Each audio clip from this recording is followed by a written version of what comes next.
All right, you just heard Nancy Pelosi there, that it is a scam. Cory Booker echoing a theme that Nancy Pelosi used some weeks back, telling a New Jersey audience that it indeed is crumbs for the average person. I have a feeling Mitch McConnell might slightly disagree with that. He joins me right now as my special guest. Sir, very good to have you. Thank you. Well, 80 to 90% of the American people get tax relief out of this bill. Not a single Democrat voted for it, as you pointed out in your introductory observations. They want to take this to the American people, and we're happy to do that, to see whether the American people think it's a good idea for us to let them keep more of their hard-earned money rather than sending it to us to be spent on whatever we choose to spend it on.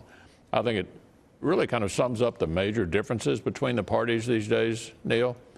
I got a letter from all but three of them before we passed the tax bill saying what kind of tax reform they would be willing to support. And it was all about class envy and wealth transfer. It had nothing to do with actually getting the economy growing. And in the end, of course, even the three who didn't sign the letter didn't vote for it. So there's a clear line of demarcation. She's calling it a scam. She has promised if Democrats take over that they would do everything they can to gut this, start over again, do something that she argues, others have argued would be fair. Do you feel that everything you and your Republican colleagues put together could be just undone if she and Democrats take over? Well, not as long as President Trump is in the White House. But there's no question they didn't like this proposal and that they would undo it if they could. They've already come out for repealing most of it. So I think we're going to have a referendum this fall, Neil, on whether or not people think they're better able to make decisions about their own hard-earned money as opposed to Washington politicians redistributing. But it's a tough sell, right? And you had kind of reminded your Republican colleagues that if they can't make that pitch and sell tax cuts to the American people, they should find another line of work. Yeah, I don't think it's a hard sell at all.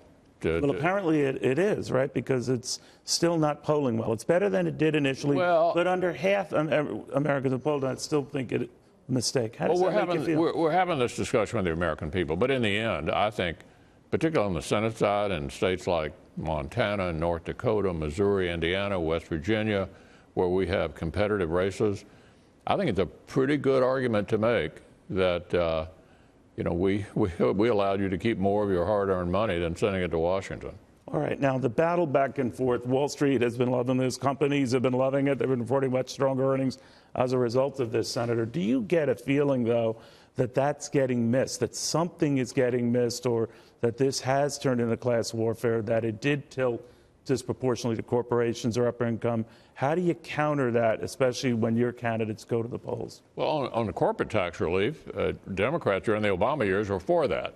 So was President Obama.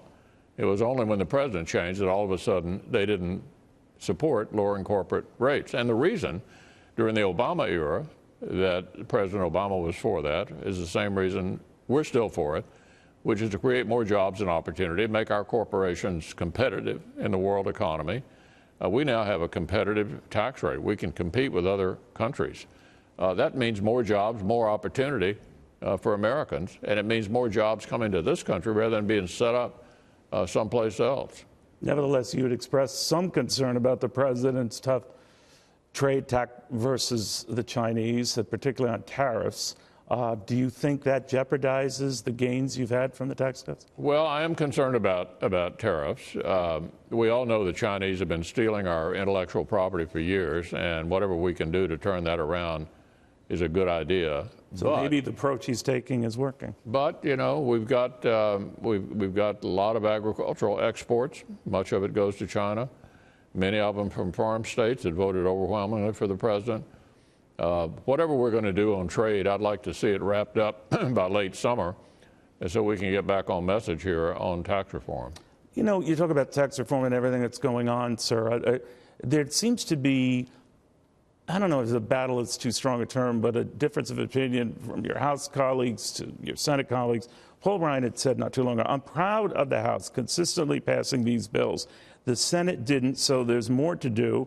But I do feel like it did a lot to advance the cause. Now, of course, you have more parliamentary mechanisms and problems as a result. The president said you got to end the filibuster. so that it's a simple majority vote on a host of things. In fact, you got to do it fast because you never know how long that majority will last. You've resisted still. Well, that wouldn't solve any of these problems. Everything that we passed last year, we did on a party line basis, and we did it with a simple majority. So whether it was confirming Neil Gorsuch or lowering taxes or repealing regulations, every one of those things we did with a simple majority. The Senate has a lot more responsibility than the House. We're in the personnel business. There are 1,200 executive branch appointments that come to the Senate for confirmation. So a lot of our time is used confirming nominees to the SEC, to the NLRB, to the Food and Drug Administration, to the Supreme Court, to the circuit courts. It takes longer to do things in the Senate because we have vast personnel responsibility that our colleagues in the House simply do not have. So when they put you up on a bullseye and say, you're the reason this stuff isn't getting done, and even months back when the president was zinging you, I mean, did that hurt? Well, I just remind everybody of Neil Gorsuch and the fact that we confirmed 12 circuit judges last year, U.S. circuit judges. That's a record for the first year of any president since the circuit court systems were created in 1891. Match that in terms of having a long-term impact on the future of the country. Young, conservative, principled judges who will be on these courts for a lifetime. Did you remind the president when you two had that little disagreement, he was publicly naming you and criticizing you, that you did get the Gorsuch thing? Well, we haven't had any disputes in quite a while, and I've enjoyed this period. When you say quite a while, what is that? Months. Oh, okay. All right. Yeah. You know, Speaker Paul Ryan is leaving. He's not running for re-election. Another congressman today indicating that he is stepping down, Congressman Dent of Pennsylvania, in maybe a few weeks. That marks 40 now, Republicans who are leaving. What is going on, Senator? Are they just getting out of Dodge before the blue wave, or what? Well, I'm the majority leader of the Senate, and let's concentrate on holding the Senate. We have 26 Democratic seats up in this election this fall, only 9 Republicans. We think we have an opportunity, a good opportunity to hold this majority, maybe even expand it. And so I'm going to worry about and concentrate on what I can have an impact on, and that is holding the Senate. Because with a full 4 years of the Trump administration, if we still have the Senate, we can still confirm judges, we can still put his appointments in place. Losing the Senate would mean to truncate a large portion of the Trump administration for the last 2 years. I don't think the American people want to do that. You know, in midterm elections, Senator, it's often said the president is on the ballot, even if his name isn't on the ballot. Do you think this midterm will be about Donald Trump? Well, it may be, but we'd like to make the election about that in Montana, North Dakota, Missouri, Indiana, and West Virginia. There's no question, and the Democrats would even concede this, that the president will be an asset. You say an asset, but as you know, with the Bob Muller investigation and now the president's attorney, his office, rifled through, his home rifled through, and of course it just spins out of control. The president's frustrated with it. There's a move afoot among some of your colleagues just to make sure the president doesn't get rid of Mueller, to institutionally shield Mueller from being fired. How do you feel about that? Well, that's not necessary. There's no indication that Mueller's going to be fired. I don't think the president's going to do that. And just as a practical matter, even if we passed it, why would he sign it? So you don't think it's a good idea, No, and you don't think it's something the president would entertain or should entertain? Well, I don't think he should fire Mueller, and I don't think he's going to. So this is a piece of legislation that's not necessary in my judgment. Well, obviously, a number of your colleagues fear it enough to say it should be in there as an insurance Yeah, but I'm the one who decides what we take to the floor. That's Right. my responsibility as the majority leader, and we'll not be having this on the floor of the Senate. Would you be shocked if he did fire him? Yes, I don't think he should, and I don't think he will. Part of the genesis of this argument, as you know, Senator, is that it has gone out of control, this investigation. No one knows. What started out presumably to be about Russian collusion has now extended to the president and his lawyers, business ties going back years.